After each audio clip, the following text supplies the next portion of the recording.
Olá, Nação Ranger, tudo bem com vocês? Recentemente o Simon Bennett, que é o showrunner da franquia, ele deu uma entrevista para o site Den of Geek, onde ele falou alguns detalhes sobre a segunda temporada, detalhes de produção e algumas pistas sobre o futuro.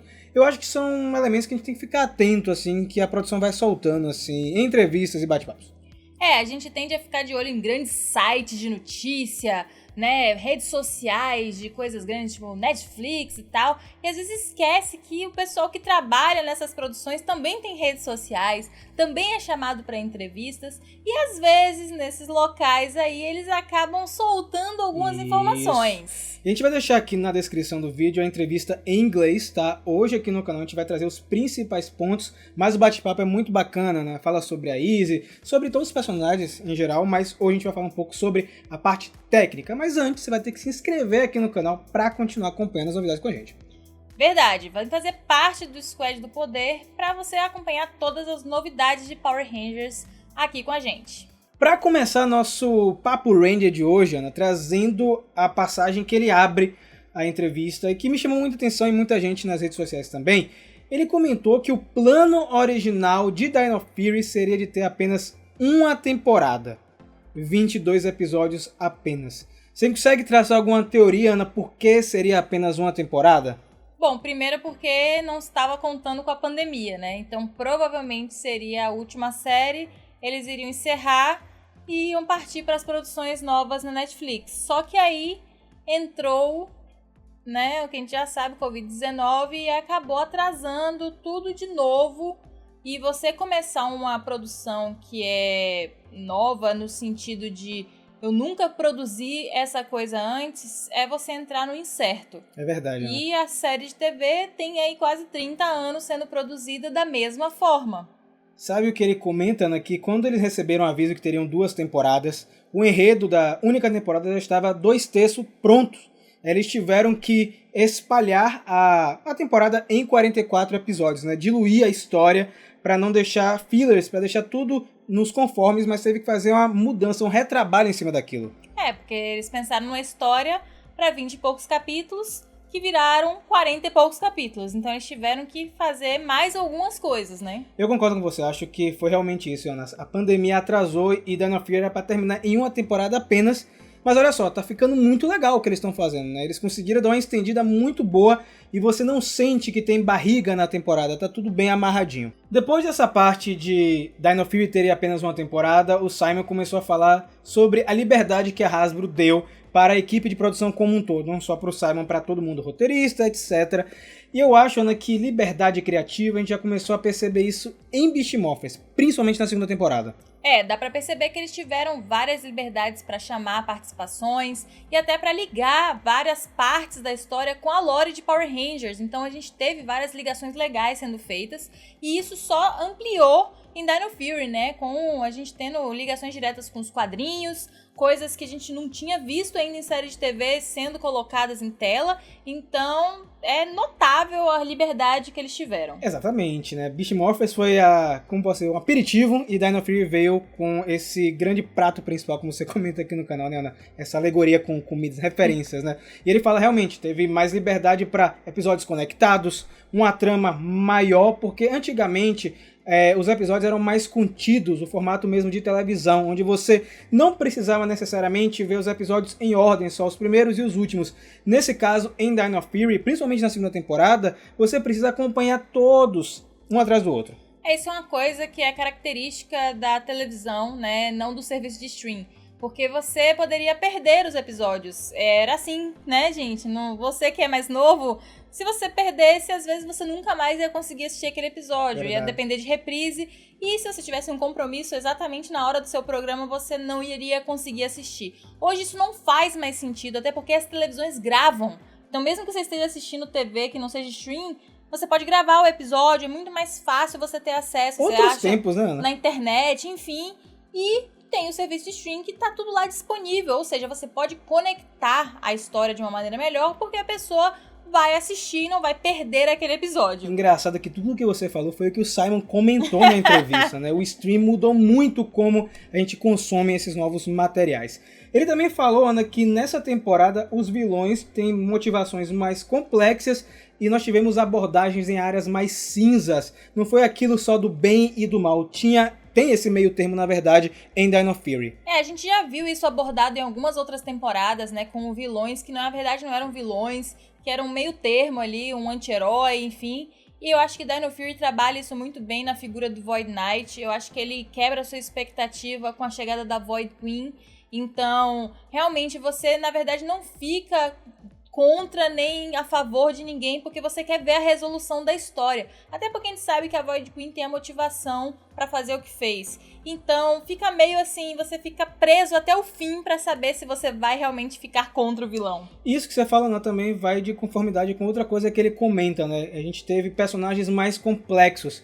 Eles tiveram a liberdade de contar as histórias com mais calma. A gente tem vários episódios para desenvolver, tanto o Void Knight, a Void Queen e também os Rangers. Eu acho que isso faz com que a temporada tenha uma cara mais moderna, como eles também comentam na entrevista. É tão melhor quando você tem tempo pra colocar camadas nos personagens, né?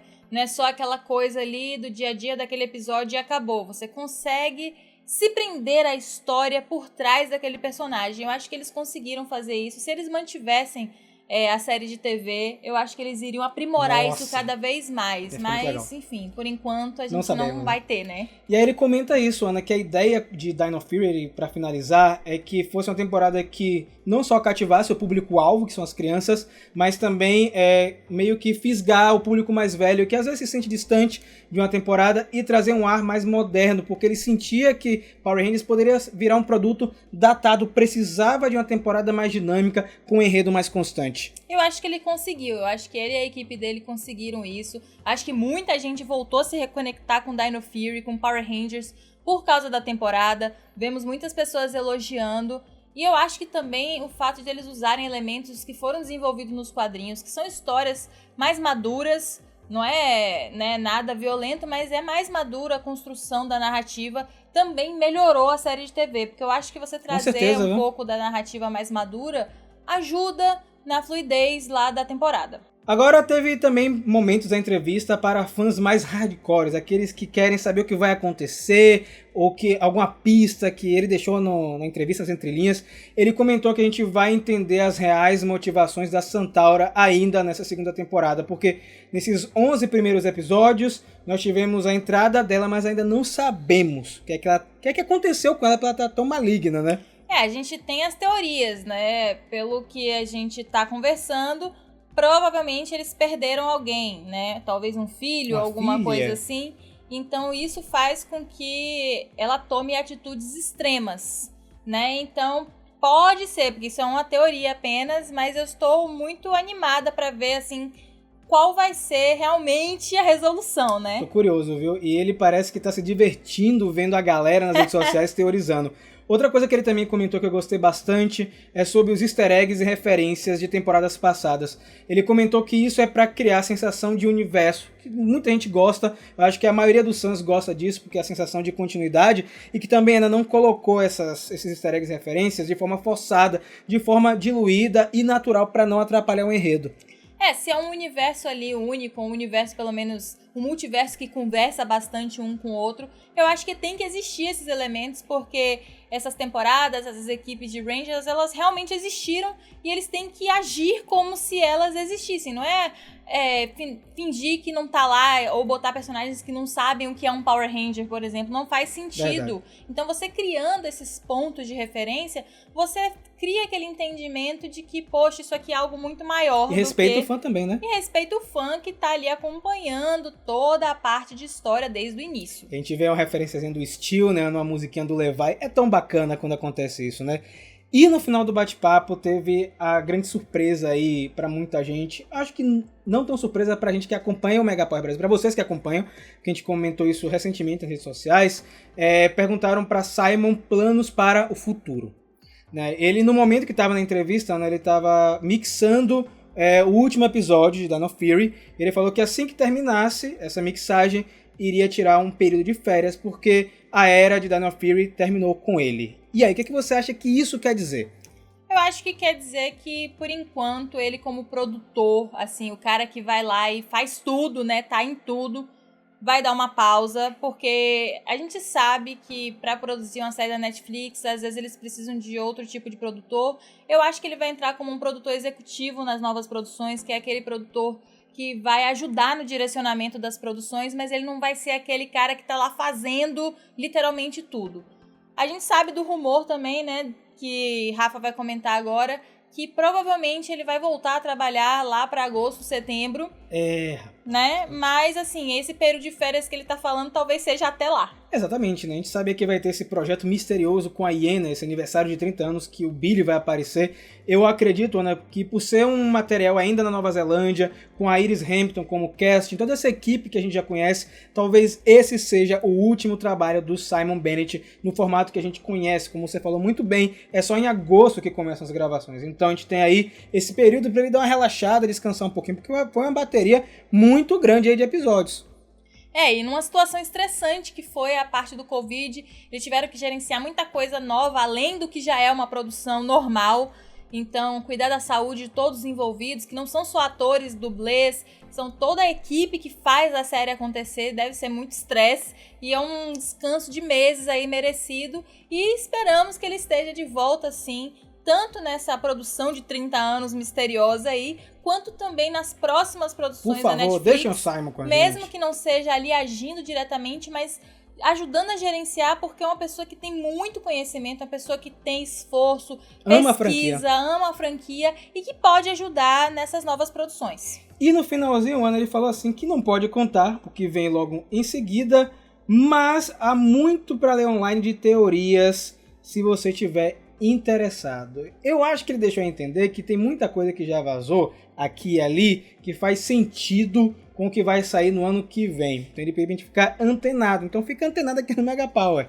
Fica de olho por aqui, porque com certeza ou uma teoria será confirmada por aí ou por aqui, ou então vamos trazer os fatos reais já confirmados para vocês. Mas a conversa continua com você que está do outro lado. O que achou desse bate-papo com o Simon? Qual foi a parte que você mais gostou? E o que você acha que vai acontecer futuramente? Será que vai continuar com o Simon? Não vai continuar? Comenta aqui com a hashtag Squad do Poder e também segue o Mega Power nas redes sociais. @Megapower Brasil em todas as redes sociais para você ficar conectado com a gente. Exatamente. E aproveita para conhecer o nosso projeto de financiamento coletivo, que é o Apoia-se, um lugar onde você pode apoiar o Mega Power Brasil financeiramente. Porque o Mega Power, galera, é o nosso projeto principal. A gente não tem outro trabalho, a gente vive no Mega Power.